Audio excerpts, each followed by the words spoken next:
And so we move on to another 3 questions.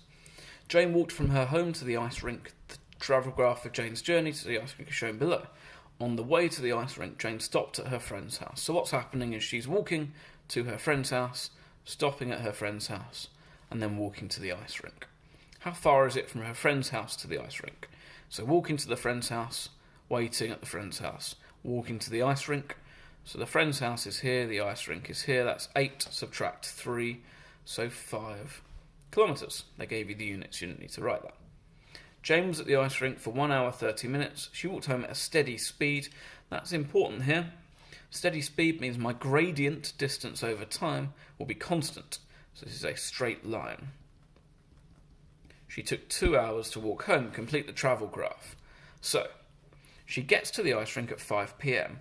So we know she's there for 1 hour 30 minutes, so 6:30. So 2, 4, 5. So she's there until 6:30. Then she takes 2 hours to walk home, and we know it's a straight line. So she takes until 8:30 to walk home. So we take our ruler, we draw a horizontal line, that's no distance being covered, she's just at the ice rink until 6:30. And then we link 6:30 to 8:30, steady speed, so straight line again, constant gradient. And we have our final travel graph. Make sure you're using a ruler in the exam. Make sure you're measuring out your squares accurately. Question 7.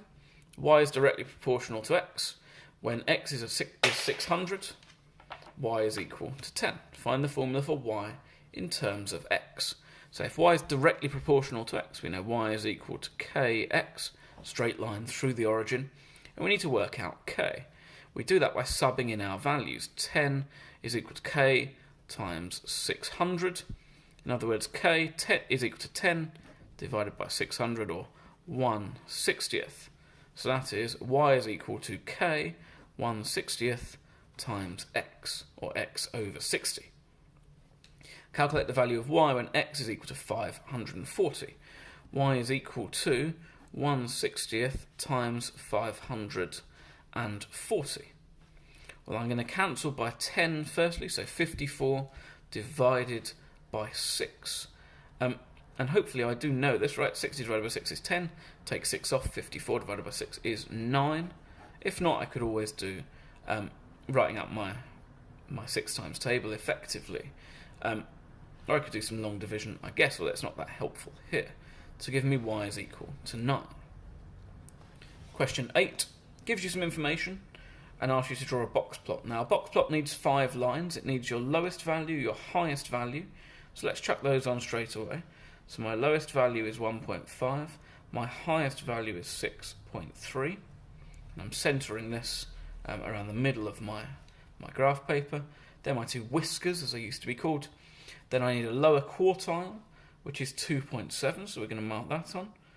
My lower quartile is 2.7, larger line, because that's the far left of my box. I need an upper quartile and a median. Well, I've got a median. My median is 3.2. So again, larger line, because it's part of my box. And then I need my third quartile. Well, I have the lower quartile and the interquartile range. My interquartile range is the third quartile, the upper quartile, subtract the first quartile, the lower quartile.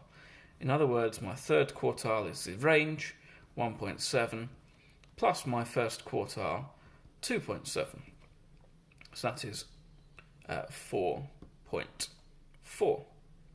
So I've got my lower quartile here, 2.7, plus my interquartile range, 1.7, to give me 4.4. I draw that on my graph, and then I just need to join these up sensibly. So I notice that I've drawn my lines slightly longer than I expected. I join my 2 whiskers,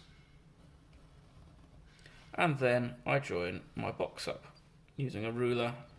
Ideal for this, but I have marked all of my key points: lower, upper, quartile 1, quartile 2, quartile 3. And that's another couple of questions sorted.